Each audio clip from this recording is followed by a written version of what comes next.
ونعوذ بالله من شرور أنفسنا ومن سيئات أعمالنا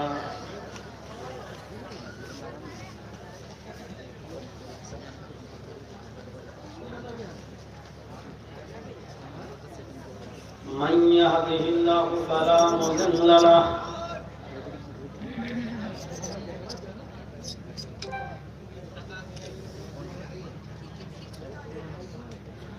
ومن يضلله فلا هادي له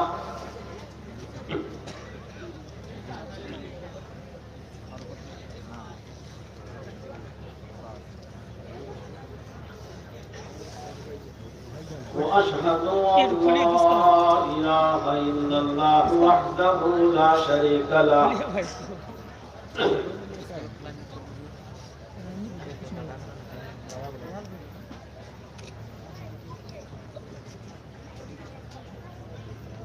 وأشهد أن محمدا عبده ورسوله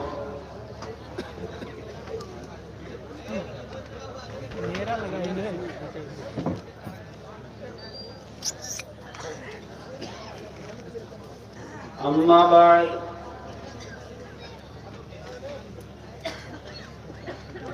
فإن خير الحديث كتاب الله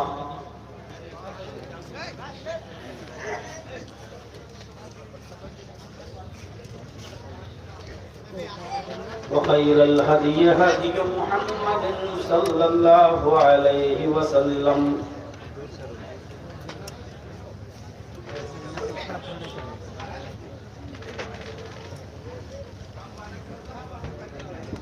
وشر الأمور محدثاتها وكل محدثة بدعة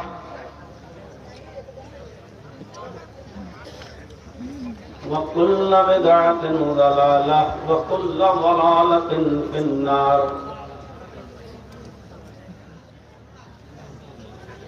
بسم الله الرحمن الرحيم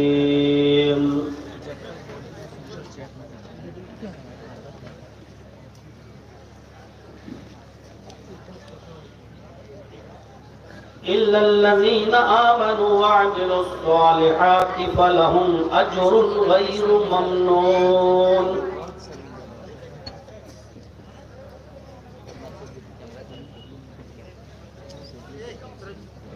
وعن أبي هريرة رضي الله تعالى عنه عن النبي صلى الله عليه وسلم قال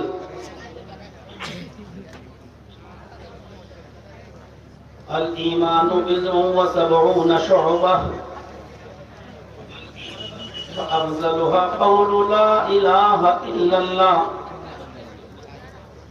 وأدناها إماطة الأذى عن الطريق والحياء شعبة من الإيمان رواه البخاري رب اشرح لي صدري ويسر لي أمري واحلل عقدة من لساني يفقهوا قولي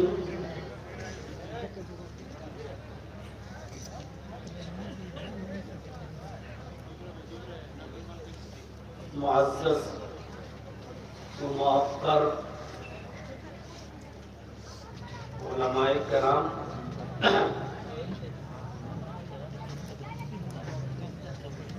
اور ہرن پور ہاتھ کاٹھی اس کی اطراف و اکناف سے آئے ہوئے معزز سامعین حضرات، پردہ نشین اسلامی خواتین، ماں اور بہنوں، قوم و ملت کے لائق پر نوجوانوں، عزیز بچوں،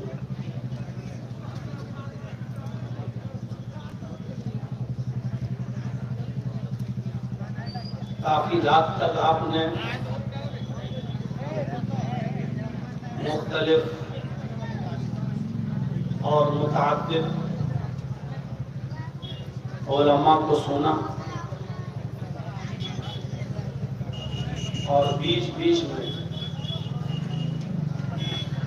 مدرسے کا تعاون بھی آپ نے کیا اللہ رب العالمین آپ کے بیٹھنے کو، آپ کے سننے کو اور آپ کے تعاون کو قبول فرمائے۔ جس مقصد کے لیے ہم اور آپ یہاں جمع ہوئے ہیں، اللہ رب العالمین ہمیں اس مقصد میں کامیابی عطا فرمائے۔ قرآن کریم کی جو آیت میں نے خطبہ مسنونہ کے بعد آپ کے سامنے پڑھی ہے، اس آیت کے اندر اللہ تبارک و تعالیٰ نے دو اہم چیزوں کا ذکر کیا۔ پہلی چیز ایمان اور دوسری چیز عمل صالح، اور فرمایا کہ إِلَّا الَّذِينَ آمَنُوا وَعَمِلُوا الصَّالِحَاتِ فَلَهُمْ أَجْرٌ غَيْرُ مَمْنُونٍ۔ جو ایمان لائے اور جنہوں نے عمل صالح کیے، نیک عمل کیے، ان کے لیے ایسا اجر، ایسا انعام ہے اللہ تبارک و تعالیٰ کی یہاں جو کبھی ختم نہیں ہوگا۔ فَلَهُمْ أَجْرٌ غَيْرُ مَمْنُونٍ، ان کے لیے ایسا انعام ہے جو کبھی ختم نہیں ہوگا۔ لیکن اس کے لیے دو چیزیں بتائی تھیں، ایمان اور عمل صالح۔ اور یاد رکھیے گا، ایمان اور عمل صالح دونوں ضروری ہیں ہماری زندگی کے لیے۔ ہمارے پاس کیا ہے؟ ایمان کا دعویٰ تو ہے، لیکن عمل صالح نہیں۔ اور ہم اپنے غیر مسلموں کو دیکھتے ہیں، ان کے پاس اچھے عمل بہت ہیں، لیکن ان کے پاس ایمان نہیں۔ آپ چلے جائیے بامبے کے ٹاٹا ہاسپٹل میں، اور جاتے ہی ہوں گے بہت سے لوگ علاج کے لیے کینسر کے۔ آپ دیکھیے وہاں کتنے لوگ مدد کے لیے حاضر رہتے ہیں، کتنی سنستھائیں وہاں کام کرتی ہیں۔ کوئی ٹرک بھر کے کھانا لا رہا ہے، مریضوں کو دے رہا ہے۔ کوئی ٹرک بھر کے پھل فروٹ لا رہا ہے، مریضوں کو دے رہا ہے۔ کوئی آپ سے پوچھ رہا ہے کہ آپ کے پیشنٹ پر کتنا خرچہ ڈاکٹروں نے بتایا ہے، آئیے ہمارے ساتھ فلاں سنستھا میں چلیے، فری میں یہ چیزیں جو آپ کی ضرورت ہے وہ فری میں آپ کی ضرورت کو پورا کیا جائے گا۔ کتنا اچھا کام ہے۔ غریب لوگوں کے علاج کو کرانا اور ان کی مدد کرنا کتنا بڑا کام ہے، اور یہ غیر مسلم لوگ کر رہے ہیں۔ گرمیوں میں ابھی مئی اور جون کی جب گرمی شروع ہوگی تو اسٹیشنوں پر آپ دیکھیں گے کہ کتنے لوگ ٹھنڈا پانی لے کر آپ کے ٹرین کے کوچ کے پاس آ جائیں گے اور آپ کی بوتلوں میں ٹھنڈا پانی بھریں گے، آپ کو پلائیں گے۔ کتنے پیاؤ آپ کو جگہ جگہ کھلے ملیں گے، آئیے ٹھنڈا پانی پیجیے، فری میں پانی پلایا جائے گا آپ کو جگہ جگہ پر۔ دیکھیے کتنا اچھا کام ہے، لیکن ان کاموں کی حیثیت کیا ہے؟ کیونکہ ان کے اندر ایمان نہیں۔ آج ہمارے اندر ایمان ہے لیکن عمل صالح نہیں ہے۔ ابھی رمضان کا مہینہ آنے والا ہے، ایک آدمی 10 20 50 لوگوں کو روزہ افطار کرائے گا اور اس کی ویڈیو بنائے گا، فوٹو ویڈیو بنا کے باقاعدہ فیس بک پہ ڈالی جائے گی، واٹس ایپ گروپ پہ ڈالی جائے گی، یہ دکھانے کے لیے کہ دیکھو ہم نے کتنے لوگوں کو اپنے گھر میں بٹھا کے روزہ افطار کرایا۔ خاص خاص طور پر پلیٹوں کی فوٹو لی جائے گی، دیکھیے ہم نے روزہ دار لوگوں کو کیا کیا کھلایا۔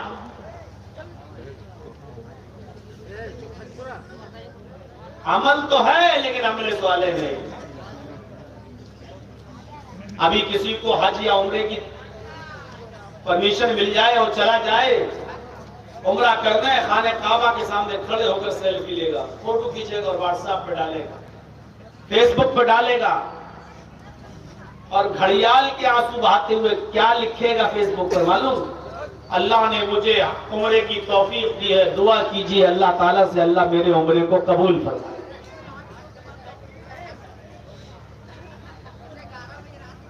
اور مقصد کیا ہے کہ ہم سیلفی لے کر یہ دکھائیں لوگوں کو کہ دیکھو میں خانہ کعبہ میں کھڑا ہوں، دیکھیے احرام پہنے ہوئے ہوں، دیکھیے قربانی آئی، بکرا لیا، بکرے کا فوٹو کھینچا، ڈال دیا فیس بک پر، واٹس ایپ گروپ میں۔ صاحب اللہ نے مجھے توفیق دی ہے، 25,000 کا میں نے بکرا خریدا ہے، دعا کیجیے اللہ ہماری قربانی کو قبول فرمائے۔ آج ہمارے پاس ایمان ہے لیکن عمل صالح نہیں۔ اِلَّا الَّذِينَ آمَنُوا وَعَمِلُوا الصَّالِحَاتِ، جو لوگ ایمان لائے اور جنہوں نے عمل صالح کیے، جو ایمان لائے اور جنہوں نے نیک عمل کیے، فَلَهُمْ أَجْرٌ غَيْرُ مَمْنُونٍ، ان کے لیے ایسا اجر ہے جو کبھی ختم نہیں ہوگا، ان کے لیے ایسا انعام ہے جو کبھی ختم نہیں ہوگا۔ دونوں ضروری ہے، اور اکثر میں اس کی مثال دیتا ہوں موبائل اور سم سے۔ آپ کے پاس قیمتی سے قیمتی موبائل ہو،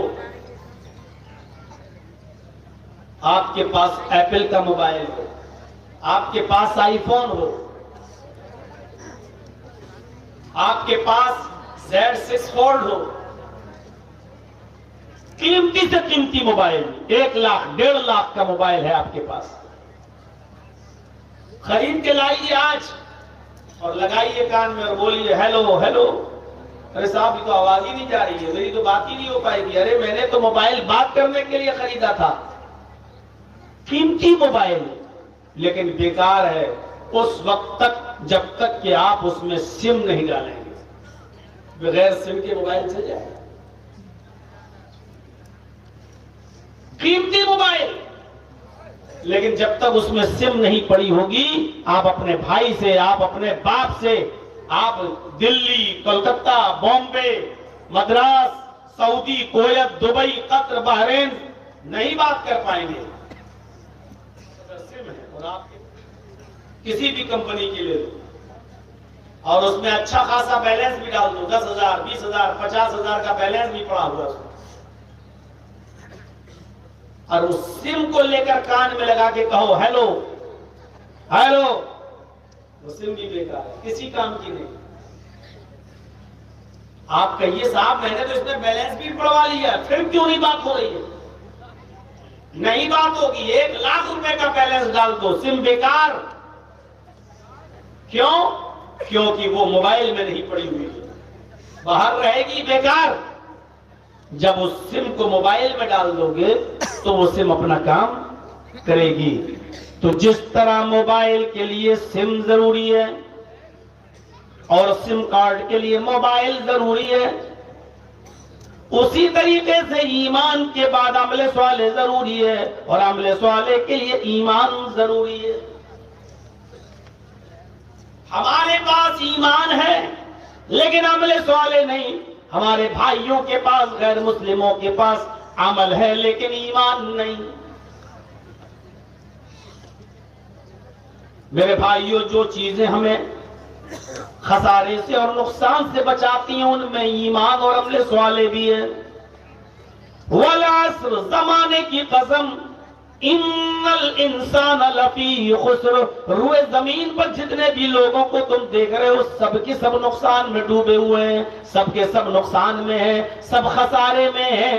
لڑکا لڑکی، بڑا چھوٹا، مرد عورت، بوڑھا جوان بچہ، سب نقصان میں، ہندو مسلم سکھ عیسائی یہودی کرسچن، جتنی بھی انسانیت کو تم دیکھ رہے ہو، سارے کے سارے انسان نقصان میں اور ٹوٹے میں ہیں اور گھاٹے میں ہیں۔ جو لوگ نقصان میں نہیں ہیں ان کو اللہ نے مستثنا کر دیا، ان کو اللہ نے الگ کر دیا۔ إِلَّا الَّذِينَ آمَنُوا وَعَمِلُوا الصَّالِحَاتِ وَتَوَاصَوْا بِالْحَقِّ وَتَوَاصَوْا بِالصَّبْرِ۔ یہاں پر بھی اللہ رب العالمین ان چار لوگوں میں دو لوگ وہ بتلا رہا ہے جو ایمان لائے اور جنہوں نے نیک عمل کیا، یہ لوگ نقصان میں نہیں ہیں، یہ لوگ گھاٹے میں نہیں ہیں۔ إِلَّا الَّذِينَ آمَنُوا وَعَمِلُوا الصَّالِحَاتِ، جو ایمان لائے اور جنہوں نے عمل صالح کیا وہ نقصان میں نہیں ہے۔ تو ایمان بھی ضروری ہے اور عمل صالح بھی ضروری ہے۔ اب آئیے، ایمان کیا ہے؟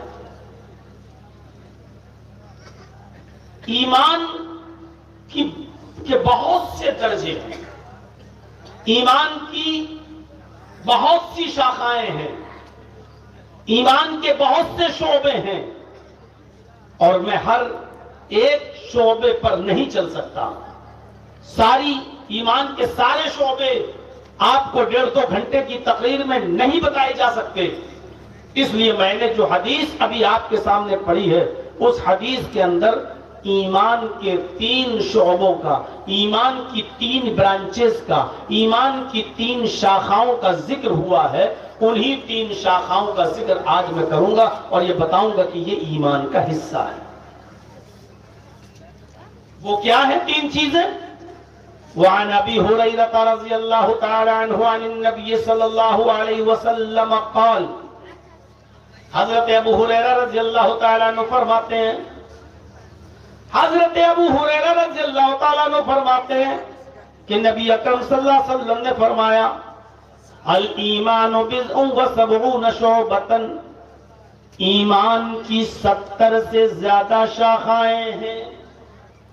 الایمان بضع و70 شعبۃ، ایمان کی 70 سے زیادہ برانچز ہیں۔ 70 کا لفظ سے مراد 70 گنتی نہیں ہے، کوانٹٹی مراد نہیں ہے کہ 70 سے زیادہ شاخائیں ہیں، بلکہ یہاں اس سے مراد یہ ہے کہ ایمان کی بہت ساری شاخائیں ہیں، ایمان کی بہت سے شعبے ہیں۔ کبھی کبھی ہم لوگ بھی اپنی مادری زبان میں بولتے ہیں، اے سدھر جاؤ، اور پھر دیکھا کہ نہیں سدھر رہا ہے کوئی آدمی، اے مان جاؤ تجھ حرکت سے 50 جوتے لگاؤں گا تمہیں۔ تو یہ 50 جوتے لگانے کا مطلب یہ نہیں ہے کہ ہم گن کے 50 جوتے تمہیں لگائیں گے، بلکہ اس کا مطلب یہ ہے کہ ہم سخت سزا دیں گے تمہیں، ہم بہت زیادہ ماریں گے تمہیں، بہت زیادہ پیٹیں گے تمہیں ہم۔ تو یہاں 70 سے زیادہ کی جو گنتی بتائی گئی ہے اس کا مطلب بھی یہی ہے کہ ہم ایمان کے بہت زیادہ برانچز ہیں، ایمان کی بہت زیادہ شاخائیں ہیں۔ ان میں 3 شاخاؤں کا ذکر کیا ہے اللہ کے رسول نے۔ پہلی شاخ، پہلی برانچ، پہلا شعبہ اور پہلا درجہ، اور وہ درجہ سب سے افضل ہے، وہ کیا ہے؟ فَأَفْضَلُهَا قَوْلُ لَا إِلَٰهَ إِلَّا اللَّهُ، ایمان کا پہلا درجہ، ایمان کی پہلی شاخ، ایمان کا پہلا شعبہ لا الہ الا اللہ کہنا ہے، لا الہ الا اللہ کا کہنا۔ وَأَدْنَاهَا إِمَاطَةُ الْأَذَى عَنِ الطَّرِيقِ، ایمان کا دوسرا شعبہ، ایمان کی سب سے نچلی شاخ، یہ تو سب سے افضل شاخ ہو گئی لا الہ الا اللہ، سب سے کمتر درجہ اماطۃ الاذی عن الطریق، راستے سے تکلیف دہ چیز کو ہٹا دینا، راستے سے تکلیف دینے والی چیز پڑی ہو اس کو دور کر دینا۔ اور ایمان کا ایک اور درجہ جو بتایا اس حدیث کے اندر وہ ہے والحیاء شعبۃ من الایمان، حیا، شرم و حیا، یہ ایمان کا تیسرا درجہ، فرمایا یہ بھی ایمان کا ایک شعبہ، ایک شاخ ہے۔ والحیاء شعبۃ من الایمان، شرم و حیا بھی ایمان کا ایک درجہ ہے۔ اب سنیے، 3 چیزوں ہی کی وضاحت آج ہوگی۔ پہلی چیز فَأَفْضَلُهَا قَوْلُ لَا إِلَهَ إِلَّا اللَّهُ، سب سے افضل درجہ ایمان کا لا الہ الا اللہ کہنا ہے۔ اب لا الہ الا اللہ کہنے میں کیا لگ رہا ہے؟ لا الہ الا اللہ لو بس سب سے افضل ایمان مل گیا، سب سے افضل اور اعلیٰ درجہ حاصل ہو گیا؟ نہیں۔ لا الہ الا اللہ کہنے کا مطلب یہ ہے کہ لا الہ الا اللہ اپنے اندر جو تقاضے رکھتا ہے، آپ سے جو مطالبات ہیں اس کو پورا کرنا، یہ ہے لا الہ الا اللہ کہنے کا مطلب۔ دیکھیے لا الہ الا اللہ اس کا معنی کیا ہوا؟ لا معبود الا اللہ، لا الہ الا اللہ اس کا تقاضا کیا ہے؟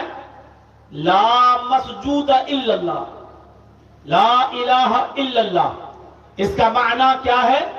لا موجود الا اللہ۔ سمجھ رہے ہیں؟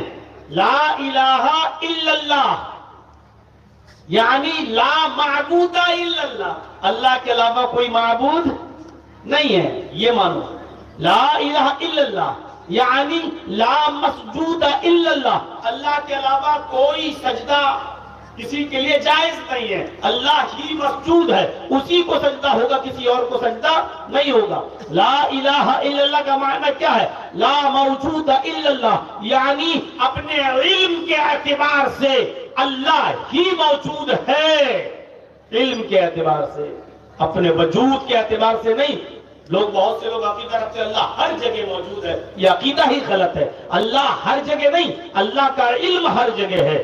اللہ سمندر میں نہیں ہے لیکن اللہ کا علم سمندر میں ہے، یعنی اللہ سمندر میں نہیں ہے لیکن اللہ کو معلوم ہے کہ سمندر کے اندر کتنی مچھلیاں ہیں، اللہ کو معلوم ہے کہ اس مچھلی کے پیٹ میں کتنے انڈے ہیں۔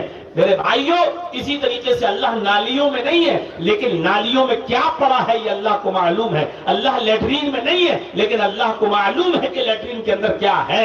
تو اللہ ہر جگہ موجود نہیں لیکن اللہ کا علم ہر جگہ موجود ہے، یہ عقیدہ رکھنا۔ میرے بھائیوں لا الہ الا اللہ یعنی اللہ کے علاوہ کوئی توکل اور بھروسے کے لائق نہیں ہے، اللہ ہی کی ذات ہے کہ جس کے اوپر بھروسہ اور توکل کیا جائے، یہ ہے لا الہ الا اللہ کا معنی اور لا الہ الا اللہ کا مفہوم۔ اس تقاضے کو پورا کرنا یہ اعلیٰ درجے کا ایمان ہے۔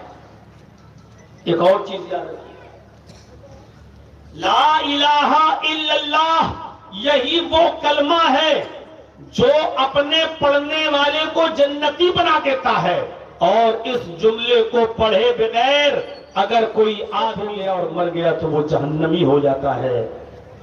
ایک انسان، ایک شخص زندگی بھر کفر و شرک کرتا رہا، 70 سال اور 80 سال کی عمر اس نے کفر اور شرک میں گزار دی، لیکن مرنے سے پہلے اس کو اللہ نے توفیق دے دی اور اس نے کلمہ پڑھ لیا، لا الہ الا اللہ، اس کلمے کا اقرار کر لیا اور مر گیا، تو یہ انسان جنت میں چلا گیا۔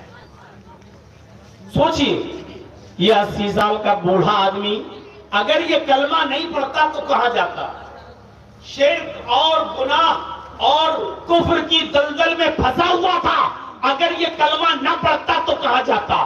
80 سال تک گناہ کرتا رہا، لیکن گناہ شرک کرتا رہا، اور شرک کرنے کے بعد جب توفیق ملی تو مرنے سے ایک دن پہلے یا مرنے والے دن اس نے کہہ دیا اشہد ان لا الہ الا اللہ، اللہ میں بہت گناہ گار تھا، ہمیں معاف کر دے، تیرے علاوہ کوئی معبود نہیں۔ اس نے اقرار کیا اور اس کے بعد جب وہ مر گیا جنت کا مستحق ہو گیا۔ کیوں؟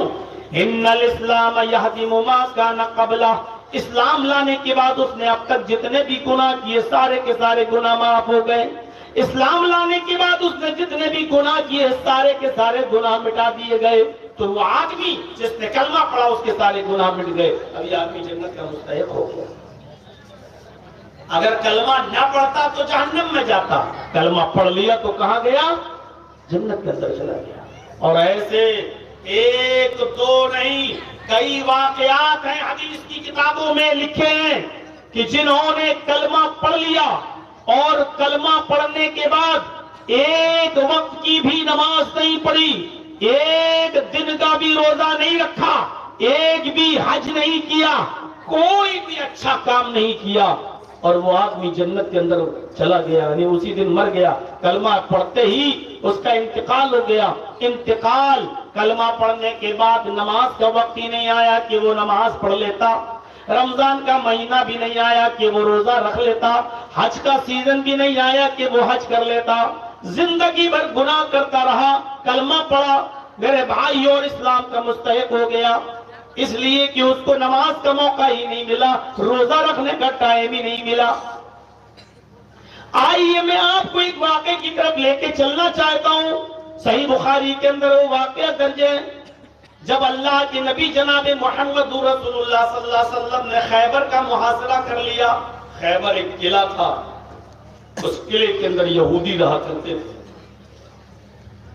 جب محمد رسول اللہ صلی اللہ علیہ وسلم نے خیبر کا محاصرہ کر لیا اور چاروں طرف سے آپ اور آپ کے صحابہ نے خیبر کو گھیر لیا، اس وقت خیبر کا ایک یہودی جو بکریوں کا چرانے والا تھا، وہ کسی جنگل میں بکریوں کو چرانے کے لیے گیا ہوا تھا، جس کا نام اسود تھا، اس کا نام اسود تھا۔ وہ بکریوں کو چرانے کے لیے گیا ہوا تھا۔ جب وہ بکریاں لے کر آیا تو اس نے کیا دیکھا؟ اس نے دیکھا کہ چاروں طرف سے خیبر کو گھیر لیا گیا ہے۔ محمد اور اس کے ساتھیوں نے خیبر کو، اس قلعے کو چاروں طرف سے گھیر لیا ہے۔ تو صحابہ سے پوچھنے لگا کہ تمہارے نبی کہاں ہیں؟ محمد رسول اللہ صلی اللہ علیہ وسلم۔ وہ یہودی اسود پوچھ رہا ہے۔ صحابہ نے کہا کہ وہ خیمہ لگا ہوا ہے، پردہ دیکھ رہے ہو نا، اس پردے کو ہٹانا، تمہیں محمد رسول اللہ دکھ جائیں گے۔ اس کے ذہن میں یہ تصور تھا کہ محمد رسول اللہ جن کے صحابہ بہت عزت کرتے ہیں، کئی باڈی گارڈ ہوں گے محمد رسول اللہ کے پاس، ایک اعلیٰ قالین بچھی ہوگی، بڑی عزت کے ساتھ بیٹھے ہوں گے، چاروں طرف ان کے باڈی گارڈ ہوں گے۔ اسود یہی تصور کرتا تھا کہ محمد رسول اللہ صلی اللہ علیہ وسلم کی کیفیت یہی ہوگی۔ جب وہ خیمے کی طرف آگے بڑھتا ہے، جب وہ آگے کی طرف جاتا ہے اور پردہ ہٹاتا ہے، تو کیا دیکھتا ہے کہ محمد رسول اللہ صلی اللہ علیہ وسلم کچی زمین پر ایک چٹائی بچھا کر اسی کے اوپر بیٹھے ہوئے ہیں، کچی زمین پر، جیسے یہی آپ لوگوں کی جو کچی زمین ہے، ایسی کچے فرش پر کچی زمین کے اوپر کھجور کے پتوں کی چٹائی بچھا کر اسی کے اوپر بیٹھے ہوئے ہیں۔ وہ لوٹ کر صحابہ کے پاس آیا اور کہنے لگا کہ تم نے کس آدمی کے پاس مجھے بھیجا ہے؟ مجھے کسی معمولی آدمی سے نہیں، مجھے تمہارے نبی جناب محمد رسول اللہ صلی اللہ علیہ وسلم سے ملنا ہے۔ فرمایا بھائی اس خیمے میں محمد رسول اللہ ہی ہے، جاؤ ملو۔ اسود خیمے کا پردہ ہٹاتا ہے اور محمد رسول اللہ سے عرض کرتا ہے کہ میں اسود ہوں، اسی قلعے کا رہنے والا ہوں جس قلعے کو آپ اور آپ کے صحابہ نے چاروں طرف سے گھیر لیا ہے۔ آپ سے کچھ بات کرنے کے لیے میں آیا ہوں، آپ نے ان کو اندر آنے کی اجازت دی، آؤ۔ جب اندر گئے، اسود جب اندر گیا تو اللہ کے نبی نے اس کو کہا بیٹھ جاؤ چٹائی پر۔ جب وہ بیٹھ گیا تو آپ نے کہا بتاؤ اسود کیسے آنا ہوا تمہارا؟ کہا کہ میں کیا حقیقت میں محمد رسول اللہ سے مل رہا ہوں؟ فرمایا جی میں ہی محمد ہوں، عبداللہ کا بیٹا ہوں اور اللہ کا رسول ہوں، لہذا میں ہی محمد ابن عبداللہ ہوں اور میں محمد رسول اللہ بھی ہوں۔ کہا کہ آپ کی دعوت کیا ہے؟ کس چیز کا پیغام دیتے ہیں آپ کی تعلیم کیا ہے؟ آپ کا مشن کیا ہے؟ آپ کی دعوت کیا ہے؟ آپ نے فرمایا بہت چھوٹی سی، اور وہ دعوت ہے قل لا الہ الا اللہ۔ وہ دعوت یہ ہے کہ تم اپنی زبان سے کہہ دو اللہ کے علاوہ ہمارا کوئی معبود نہیں، تم کہہ دو لا الہ الا اللہ، بس یہی ہماری دعوت ہے، لا الہ الا اللہ کی طرف لوگوں کو بلانا۔ وہ اسود تھا، یہودی تھا، گرچہ کافر تھا، لیکن جانتا تھا کہ اگر لا الہ الا اللہ محمد رسول اللہ کہلوا رہے ہیں تو یہ کوئی معمولی بات نہیں ہے. لا الہ الا اللہ کہنے کے بعد ہمیں کیا کیا چھوڑنا پڑے گا وہ جانتا تھا. آج ہم مسلمان نہیں جانتے. ہم لا الہ الا اللہ بھی پڑھ رہے ہیں, تعویذ اور گنڈا بھی گلے میں لٹکائے ہوئے ہیں. ہم لا الہ الا اللہ بھی پڑھ رہے ہیں اور مزاروں پہ جا جا کے چادر بھی چڑھا رہے ہیں. ہم لا الہ الا اللہ بھی پڑھ رہے ہیں اور باباؤں کے دربار پہ جا کے تیرے در پہ آیا ہوں تو جھولا جھولی بھر کے جاؤں گا, اس طریقے کے نعرے بھی لگا رہے ہیں. ہم لا الہ الا اللہ پڑھ رہے ہیں اور جا کر تبرک بھی حاصل کر رہے ہیں. میرے پیارے ساتھیوں, وہ یہودی تھا, اسود کافر تھا, لیکن جانتا تھا کہ لا الہ الا اللہ اگر پڑھ لیں گے تو ہمیں کیا کیا چھوڑنا پڑے گا. کہا محمد ابن عبداللہ, اگر میں نے عمل کر لیا تو کیا ملے گا؟ آپ نے فرمایا سارے گناہ معاف کر دیے جائیں گے اور اس کلمے کو پڑھنے کے بعد, اس کے تقاضوں کو پورا کرنے کے بعد اللہ جنت میں داخل کر دے گا. اس نے پھر پوچھا اگر میں یہ کلمہ نہ پڑھوں, اگر میں لا الہ الا اللہ نہ مانوں تو کیا ہوگا؟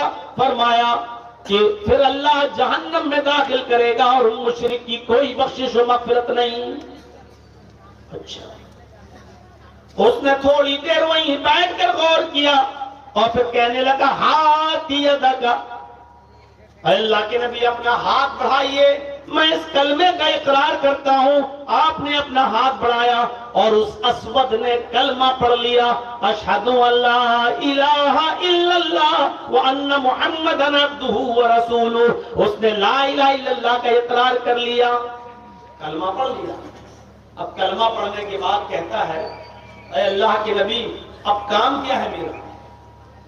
ابھی تک تو میں یہودیوں کی بکریاں چراتا ہوں, اب کام بتاؤ میرا. اسلام لے آیا, اب مجھے یہودیوں کی بکریاں نہیں چرانا, اب مجھے یہ کام نہیں کرنا, اب تو میں مسلمان ہو گیا ہوں, اب مجھے یہ بتائیے کہ میں کیا کروں؟ آپ نے فرمایا اسود اس وقت نماز کا ٹائم نہیں ہے کہ میں تم سے کہوں کہ نماز پڑھو. رمضان کا مہینہ نہیں کہ میں تم سے کہوں روزہ رکھو. حج کا مہینہ نہیں کہ میں تم سے کہوں حج کرنے جاؤ. اس وقت کچھ نہیں ہے. ہاں, فلاں بستی میں جاؤ, لوگ جہاد کر رہے ہیں, ہمارے صحابہ کافروں سے لڑ رہے ہیں, ہم نے ان کو بھیجا ہے, تم بھی جاؤ اور جہاد میں شامل ہو جاؤ. اس نے تلوار لی, کہا ٹھیک ہے میں جاتا ہوں. اے اللہ کے نبی اگر میں میدان جہاد میں گیا, اگر میں زندہ واپس آ گیا تو؟ فرمایا غازی کہلاؤ گے. کہا اللہ کے نبی اگر میدان جہاد میں گیا اور مار ڈالا گیا, قتل کر دیا گیا تو؟ آپ نے فرمایا لکل جنہ, پھر تیرے لیے جنت ہے. کہا ٹھیک ہے میں جا رہا ہوں. ان بکریوں کا کیا کروں؟ آپ نے فرمایا یہ بکریاں تم چراتے ہو؟ بولے جی. کس کی ہے؟ یہودیوں کی ہیں. فرمایا یہودیوں کی بکریاں ہیں, اور ان بکری اور قلعے کا تو آپ نے محاصرہ کر لیا, گھیر لیا ہے. اللہ کے نبی کہتے ہیں اگر ان بکریوں کو ان کے مالکوں کے حوالے تم نے نہیں کیا تو پھر جہاد بھی تمہارا بیکار ہے. اتنا بڑا کام جہاد کا, لیکن بیکار اگر لوگوں کی امانتیں تم نے واپس نہیں کی. امانت میں خیانت کر کے اگر جہاد لڑو گے تو جہاد کا ثواب نہیں ملے گا, ساری عبادت عمل بیکار ہو جائے گا تمہارا. ان بکریوں کو ان کے مالکوں کے حوالے کر دو. فرمایا اللہ کے نبی تھوڑی دیر کے لیے خیبر کا دروازہ کھول دیجئے. اچھا پھر کہا ان بکریوں کو ہم خیبر کے دروازے کے اندر داخل کر دیتے ہیں اور وہاں سے یہ بکریاں اپنے اپنے گھروں میں چلی جائیں گی. ہم جب بھی بکریاں چرا کے آتے ہیں ہم خیبر کے دروازے تک بکریوں کو لاتے ہیں اور بکریاں وہاں سے اپنے اپنے گھر خود ہی چلی جاتی ہیں. آپ نے فرمایا اچھا. تو آپ نے صحابی سے کہا جاؤ اور ان کی بکریوں کو خیبر کے دروازے تک چھوڑ دو, اسود کو بھی ساتھ لے جاؤ. اسود ساتھ گیا, اسود ساتھ میں گیا اور بکریوں کو دروازے تک چھوڑ دیا. بکریاں وہاں سے اپنے اپنے مالکوں کے گھر چلی گئیں. اور اسود تلوار اٹھا کر میدان جنگ میں چلا گیا، جہاد کیا، تھوڑی دیر لڑا، ایک دو کافروں کو مارا بھی، قتل بھی کیا، اور بالآخر میدان جنگ میں قتل کر دیا گیا۔ اسود کی گردن پر بھی تلوار چل گئی، اسود بھی شہید ہو گئے۔ صحابہ کرام جو وہاں لڑ رہے تھے ان کو معلوم ہی نہیں یہ کون ہے، آیا، لڑا، قتل ہو گیا، ہماری طرف سے لڑ رہا تھا، کافروں کو مار رہا تھا، لیکن ہم تو جانتے نہیں کہ یہ کون آدمی ہے۔ اللہ کے نبی کو بلایا گیا، اللہ کے رسول صلی اللہ علیہ وسلم نے اسود کی جب شکل دیکھی تو صحابہ سے کہا چونکو نہیں، یہ وہ شخص ہے جو آج ہی ایمان لایا، یہ وہ شخص ہے جس نے آج ہی کلمہ پڑھا، اشہد ان لا الہ الا اللہ۔ آئے میرے ساتھیوں، یہ پہلا وہ شخص ہے جس نے ایک بھی وقت کی نماز نہیں پڑھی، یہ پہلا وہ آدمی ہے جس نے ایک بھی روزہ نہیں رکھا، یہ پہلا وہ شخص ہے جس نے ایک بھی حج نہیں کیا، جس نے اسلام قبول کرنے کے بعد ڈائریکٹ میدان جہاد میں کود گیا اور شہید کر دیا گیا۔ یہ پہلا وہ شخص ہے جو آج اسلام لایا اور کلمہ پڑھنے کے بعد شہید ہو گیا۔ یہ پہلا وہ شخص ہے جس کو اللہ نے بغیر نماز پڑھے اور بغیر روزہ رکھے اس کو جنت میں داخل کر دیا۔ بتانے کا مقصد پورے واقعے کو سامنے رکھنے کی بات کیا ہے جانتے ہیں؟ صرف اتنا کہ کلمہ پڑھ لیا جنت میں چلا۔ یہی وہ کلمہ ہے جو انسان کو جنتی بنا دیتا ہے، لیکن کب؟ جب اس کلمے کے تقاضے کو پورا کیا جائے۔ ہم نے کلمے کی حقیقت کو سمجھا نہیں ہے۔ بخاری کی روایت ہے، اللہ کے نبی صلی اللہ علیہ وسلم فرماتے ہیں اگر ساری کائنات کو، ساری دنیا کو ترازو کے پلڑے پہ رکھ دیا جائے، دنیا کتنی بڑی ہے، کتنے پیڑ، کتنے پودے، کتنے کھیت، کتنے جنگلات، کتنے پہاڑ، کتنے بھاری بھاری پتھر، ان ساری چیزوں کو ترازو کے پلڑے پہ رکھ دیا جائے اور اللہ کے رسول فرماتے ہیں لا الہ الا اللہ کو ترازو کے دوسرے پلڑے پہ رکھ دیا جائے اور اس کے بعد وہ ترازو اٹھائی جائے، لا الہ الا اللہ کا پلڑا بھاری ہوگا، لا الہ الا اللہ کا پلڑا جھک جائے گا، لا الہ الا اللہ پوری دنیا سے بھاری ہوگا، لا الہ الا اللہ کا پلڑا جھک جائے گا اور پوری دنیا کا، کائنات کا پلڑا اٹھ جائے گا۔ آپ اندازہ لگا رہے ہیں لا الہ الا اللہ کی حیثیت، لیکن اس کے تقاضوں کو پورا کریں گے تب۔ ایک وقت کی نماز نہیں پڑھی، ایک روزہ نہیں رکھا، آج اسلام لایا، کلمہ پڑھا، جہاد میں گیا، شہید ہو گیا، مجھے کہاں ہیں؟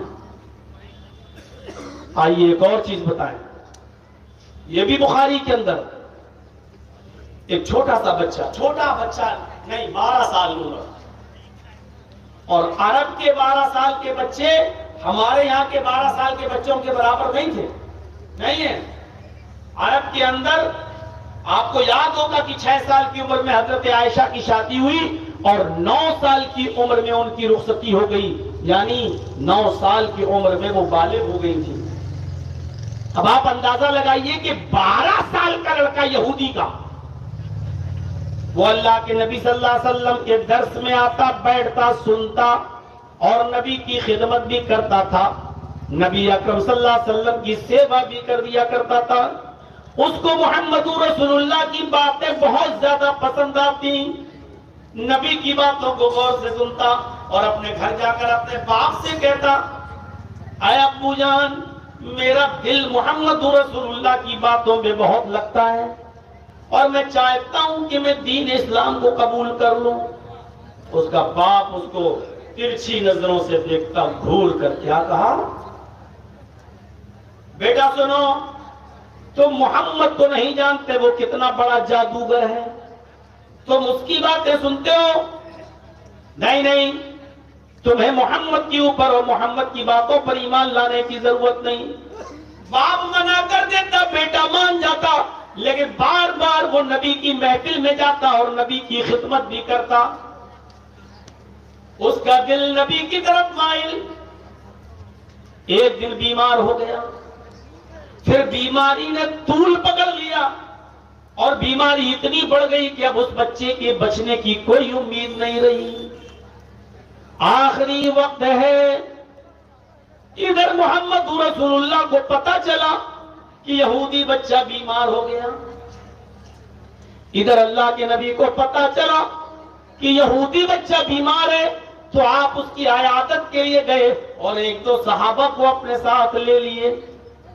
جب نبی اکرم صلی اللہ علیہ وسلم اس بچے کی عیادت کے لیے گھر گئے، دروازے کو دستک دی. اس بچے کے باپ نے دروازہ کھولا، اس نے دیکھا محمد رسول اللہ کی اندر اجازت دے دی. اللہ کے نبی اندر جاتے ہیں اور اس بچے کے سر کے پاس بیٹھ جاتے ہیں، اور وہ بچہ آخری سانسیں لے رہا تھا. اس کی کنڈیشن بہت خطرناک، بہت خراب تھی. ایسے سانسیں لے رہا تھا، آخری وقت تھا، اب مرا کہ تب مرا. یہ اس کی کنڈیشن تھی. اللہ کے رسول صلی اللہ علیہ وسلم نے اس بچے کو اس کنڈیشن میں دیکھا. نبی اکرم نے آخری حالات میں اس بچے کو دیکھا تو اس بچے کے سر پہ ہاتھ پھیرتے ہوئے فرمایا، قل یا غلام لا الہ الا اللہ. اے بچے، لا الہ الا اللہ کہہ دو. اس بچے نے پھر اپنے باپ کی طرف دیکھا، یوں نظر، گویا کہ وہ اپنے باپ سے اجازت مانگ رہا ہو. اس کے باپ نے اپنے بچے کی آنکھوں کو دیکھا تو سمجھ گیا کہ میرا بیٹا مجھ سے پرمیشن مانگ رہا ہے. آخری وقت ہے اس کا، حالت اس کی خراب ہے. آخری وقت میں اپنے بچے کا دل کیسے توڑ دوں؟ اس یہودی باپ کو رحم آ گیا اور اس نے اپنے بچے سے کہا، یا بنیا اطع ابا القاسم، اے میرے بیٹے تم ابو القاسم کی یعنی محمد رسول اللہ کی بات مان لو. تمہارا دل پہلے سے بھی تو رسول اللہ کی طرف لگا ہوا تھا، تم بار بار نبی کی بات کو پر ایمان لانے کے لیے تیار تھے، میرے غصے کی وجہ سے نہیں لاتے تھے. اب میری اجازت ہے، میری پرمیشن ہے کہ تم بات مان لو. اس چھوٹے سے 12 سال کے بچے کے چہرے پہ مسکراہٹ آ گئی. اپنے باپ کی طرف سے ملنے والی پرمیشن پر اس کی مسکراہٹ آ گئی اور اس نے فوراً کلمہ پڑھ لیا، اشہد ان لا الہ الا اللہ واشہد ان محمدا عبدہ ورسولہ. اور اس نے اللہ کے نبی کے ہاتھ کو پکڑ لیا. ابھی پکڑے تھا، مسکرا رہا تھا، اور یہ جو جملہ اس کی زبان سے نکلا ہی تھا، اشہد ان لا الہ الا اللہ واشہد ان محمدا عبدہ ورسولہ. اور یہ کلمہ پڑھتے ہوئے مسکراتے ہوئے اس کی آنکھیں کھلی کی کھلی رہ گئیں اور آسمان سے ٹک گئیں، یعنی اس کی روح نکل گئی. بچے کا انتقال ہو گیا، سانس دیکھی گئی، دل کی دھڑکنیں دیکھی گئی، سب رک گئی. گواہی دے دی گئی کہ بچہ بھی اس دنیا میں نہیں رہا. جب یقین ہو گیا کہ یہ بچہ مر گیا، تب اللہ کے نبی اس کے بستر سے اٹھتے ہیں اور کھڑے ہو کر کہتے ہیں، الحمدللہ الذی انقذہ عن النار. تمام تعریفیں اس اللہ کے لیے جس نے اس بچے کو آخری وقت میں جہنم کی آگ سے بچا لیا. تمام تعریفیں اس اللہ کے لیے جس نے اس بچے کو آخری وقت میں جہنم میں جلنے سے بچا لیا. لا الہ الا اللہ. ایک وقت کی نماز نہیں پڑھی، ایک بھی روزہ نہیں رکھا، اور سن رہے ہو ہرن پور والوں، تصور کریے آج لا الہ الا اللہ کو ہم نے مذاق بنا کے رکھ لیا ہے. کوئی آدمی سنسان جگہ پر بیٹھ کر اللہ لا الہ الا اللہ لا الہ الا اللہ کا وظیفہ رکھ رہا ہے اور اپنی قوم کے محلے والوں اور گاؤں والوں کی روٹیوں کے ٹکڑوں پہ پل رہا ہے. مذاق بنا کے رکھ لیا لا الہ الا اللہ کا. یہ لا الہ الا اللہ کلمہ پڑھا، اس بچے کی روح نکل گئی. اور اللہ کے نبی کیا کہہ رہے ہیں؟ الحمدللہ الذی انقذہ عن النار. تمام تعریفیں اس اللہ کے لیے جس نے اس بچے کو جہنم کی آگ میں جلنے سے بچا لیا. 12 سال تک جو کرتا تھا آج کلمہ پڑھتے ہی اس کا انتقال، اور اللہ کے نبی گواہی دے رہے کہ اللہ نے اس کو جہنم کی آگ سے بچا لیا۔ ہم نے لا الہ الا اللہ کی حیثیت کو سمجھا۔ ہاں، یہ وہ لوگ تھے جنہوں نے ایک بھی وقتی نماز نہیں پڑھی، ایک بھی روزہ نہیں رکھا، ایک بھی حج نہیں کیا، اور جنت کے مستحق صرف لا الہ الا اللہ پڑھنے پر۔ اب آؤ ایک واقعہ میں آپ کو وہ بھی سنا دوں۔ پوری زندگی نبی کی خدمت کی، پوری زندگی نبی کا ساتھ دیا، پوری زندگی نبی کو بچا کر رکھا دشمنوں سے، لیکن آخری وقت بھی اس کی زبان سے کلمہ جب نہیں نکلا، اور بغیر کلمہ پڑے ہوئے وہ شخص جب مر گیا تو جہنم میں چلا گیا۔ اور اس نے خدمت کس کی نبی کی۔ آپ کو یاد ہے نا، اور نہ معلوم ہو تو سنیے، اللہ کے نبی صلی اللہ علیہ وسلم جب پیدا ہوئے تو باپ نہیں، نبی اکرم صلی اللہ علیہ وسلم جب اپنی ماں کے پیٹ سے باہر آئے تو باپ کو نہیں دیکھا۔ 6 سال کے ہوئے ان کی ماں ان کو اپنے میکے لے کر گئی، یعنی ننیال مدینے، اور جب مدینے سے لوٹ کر واپس آ رہی تھی، جس کا پرانا نام یثرب تھا۔ اے بچوں بیٹھ جاؤ یا جاؤ یہاں سے۔ جب وہاں سے لوٹ کے واپس آ رہی تھی اور محمد رسول اللہ محمد ابن عبداللہ کی عمر 6 سال کی تھی، تو اس وقت ان کی ماں اپنے شوہر کی قبر دیکھنے کے لیے گئی، تو اپنے بچے کو بھی یعنی محمد کو بھی ساتھ لے گئی کہ چلو بیٹے کو اس کے باپ کی قبر دکھا دیں۔ مقام ابوا میں پہنچی، اپنے شوہر کی قبر کو دیکھا تو ان کو شوہر کی جدائی برداشت نہیں ہوئی، اور شوہر کی یادوں میں تڑپنے لگی، اور اتنا تڑپی، اتنا آنسو بہے کہ زمین پر گر گئی، اور گرتے ہی محمد رسول اللہ کی ماں کا انتقال ہو گیا۔ پیدا ہوئے محمد رسول اللہ تو باپ کو نہیں دیکھا، اور 6 سال کی عمر میں باپ کی قبر کے سامنے ماں کو بھی الوداع کہہ دیا۔ 6 سال کی عمر میں نبی اکرم کی ماں آمینہ بھی چھوڑ کے چلی گئی، دادا عبد المطلب نے پالا، لیکن جب اللہ کے نبی کی عمر 8 سال کی ہوئی تو عبد المطلب کا بھی انتقال ہو گیا۔ 8 سال سے لے کر برابر اور مستقل حضرت خدیجہ کی شادی ہونے تک 25 سال کی عمر تک ابو طالب محمد رسول اللہ کی پرورش کرتے رہے، ان کو کھلاتے رہے، ان کو پلاتے رہے اور بڑا کرتے رہے۔ 40 سال کے بعد جب آپ کو نبوت ملی اور جب توحید کی دعوت دی تو پریشانیاں آنے لگی، ابو طالب آپ کو بچاتے رہے، دعوت دیتے دیتے جب کافی عرصہ گزر گیا، مخالفتیں بھی بہت زیادہ بڑھ گئیں، تو ایک دن یہ کافر جب آئے تو کہنے لگے ابو طالب اب پانی بہت آگے چڑھ گیا ہے، تمہارا بھتیجا رکنے کا نام ہی نہیں لیتا، ہمارے معبودوں کو برا بھلا کہتا ہے، ہمارے معبودوں کو گالیاں دیتا ہے، اور ہمارے معبودوں کو کہتا ہے کہ یہ لنگڑے لولے اندھے بہرے یہ کیا سنیں گے تمہاری۔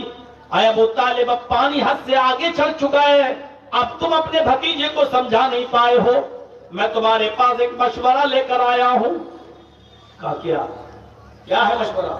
کہا تمہیں بچہ ہی پالنا ہے، تم میرا بیٹا لے لو، پالو لو، کھلاؤ پلاؤ، لیکن تم اپنے بھتیجے کو میرے حوالے کرو، اب ہمارا سماج ہماری سوسائٹی اس کو جو سزا دینا چاہے گی دے گی، کیونکہ محمد نے اب معاملہ بہت اوپر کر دیا ہے، پانی اب اوپر چڑھ گیا ہے، اب یہ سمجھانے بجھانے کی ضرورت نہیں ہے، اب لاؤ اور محمد کو ہمارے حوالے کرو۔ ابو طالب نے کہا واہ اتنا اچھا فیصلہ، تمہارے بچے کو تمہارے بیٹے کو میں کھلاؤں پلاؤں اور کھلا پلا کر سوار کروں، اور میرے بھتیجے کو لے جاؤ تم تاکہ اس کی ٹکا بوٹی کرو، اس کو مارو اور قتل کرو، یہ تمہارا انصاف؟ یعنی تمہارے بیٹے کو میں اپنے گھر میں رکھ کر پال پوس کر بڑا کروں اور میرے بھتیجے کو تم ٹکڑے ٹکڑے کرو، یہ ججمنٹ لے کر، یہ فیصلہ لے کر، یہ انصاف کی بات کرنے کے لیے تم آئے ہو ہمارے پاس؟ کہا تو آپ کا بھتیجا نہیں مانتا، سمجھا لو ورنہ اب جہاں ملے گا اس کو قتل کر دیا جائے گا۔ یہ دھمکی دے کر چلے گئے۔ یہاں گئے، یہاں ابو طالب کو برا لگا کہ اگر محمد کو میری زندگی میں کچھ ہو گیا تو میں کیسے برداشت کروں گا۔ آپ نے بلایا، بھتیجے ڈراؤ۔ جب محمد رسول اللہ آئے، آپ نے کہا بھتیجے اپنے چچا کی کمزور کاندھوں پر اتنا بوجھ نہ ڈالو۔ آئے محمد اپنے چچا کے ناتواں کاندھوں پر، کمزور کاندھوں پر اتنا برداشت نہ کر سکوں۔ آج کافر حد سے آگے چل گئے اور تمہیں مارنے کی دھمکی دے گئے۔ میرے بھتیجے میرا مشورہ مانو، ان کافروں کو ان کے حال پر چھوڑ دو، کرنے دو جو کر رہے ہیں، تم اپنا کام کرو، چھوڑ دو ان کو ان کے حال پر، مت برا بھلا کہو۔ اللہ کے نبی سمجھ گئے کہ میرے چچا میری مدد نہیں کرنا چاہتے ہیں، دھمکی ملی ہوئی ہے، تو کہا کہ اے چچا جان، آپ اگر میری مدد نہیں کرنا چاہتے تو مت کریے، آج سے آپ اپنا ہاتھ میرے سر سے ہٹا لیجئے، کوئی بات نہیں، لیکن میں اس دعوت سے نہیں رک سکتا جو اللہ نے مجھے دے کر بھیجا ہے، لا الہ الا اللہ کی دعوت میں دوں گا۔ اے چچا اگر یہ کافرین مکہ سورج لائیں اور داہنے ہاتھ پہ لا کر رکھ دیں اور چاند لے آئیں اور بائیں ہاتھ پہ لا کے رکھ دیں، یہ ان کے لیے آسان ہو سکتا ہے۔ ارے سورج کو اکھاڑنا آسان کام ہے کیا؟ 9.5 کروڑ 30 لاکھ میل کی بلندی پر ہے یہ سورج، اس کو کوئی اکھاڑ کے لا سکتا ہے؟ لیکن اللہ کے نبی نے کہا اگر یہ سورج اکھاڑ کے بھی لے آئیں اور داہنے ہاتھ پہ رکھ دیں اور چاند اکھاڑ کے لائیں اور بائیں ہاتھ پہ رکھ دیں، یعنی جو کام ناممکن ہے لیکن ان کافروں کے لیے کام آسان ہو سکتا ہے، کر رہے ہیں، لیکن یہ آسان نہیں کہ میں دین کی دعوت چھوڑ دوں اور میں لا الہ الا اللہ کی تبلیغ چھوڑ دوں، مجھ سے یہ نہیں ہو سکتا، آپ ہاتھ ہٹانا چاہتے ہیں تو ہٹا دو۔ یہ کہہ کر آپ چل دیے۔ ابو طالب نے آواز دی، یا ابن اخی، آئے میرے بھائی کے بیٹے، یعنی آئے بھتیجے، ادھر آؤ۔ جی بولو، کہیے۔ تیری آنکھ میں آنسو نہیں دیکھ سکتا، تجھے تیرے رب نے، تجھے تیرے اللہ نے، تجھے تیرے پروردگار نے جو دعوت دین دے کر بھیجا تو اس کو پورا کر، تو لوگوں کو توحید کی دعوت دے۔ رہی میری بات تو سن، جب تک میں زندہ ہوں اور میری ایک ایک سانس جب تک چلتی رہے گی تیری حفاظت میں لگی رہے گی، دیکھتا ہوں میری زندگی میں کون تیرا کچھ کرے گا، دیکھتا ہوں میری زندگی میں کوئی خروش بھی تجھے آ جائے، جاؤ سب سے میں نبڑ لوں گا، تو اپنی دعوت دے لوگوں کو، دیکھتا ہوں کہ میری زندگی میں کون میرے بھتیجے پر آنکھ بھی اٹھا لے اور اس کو کوئی خروش بھی آ جائے، جا۔ کتنی مدد کرتے تھے چچا ابو طالب، لیکن جب ابو طالب کا آخری وقت آ گیا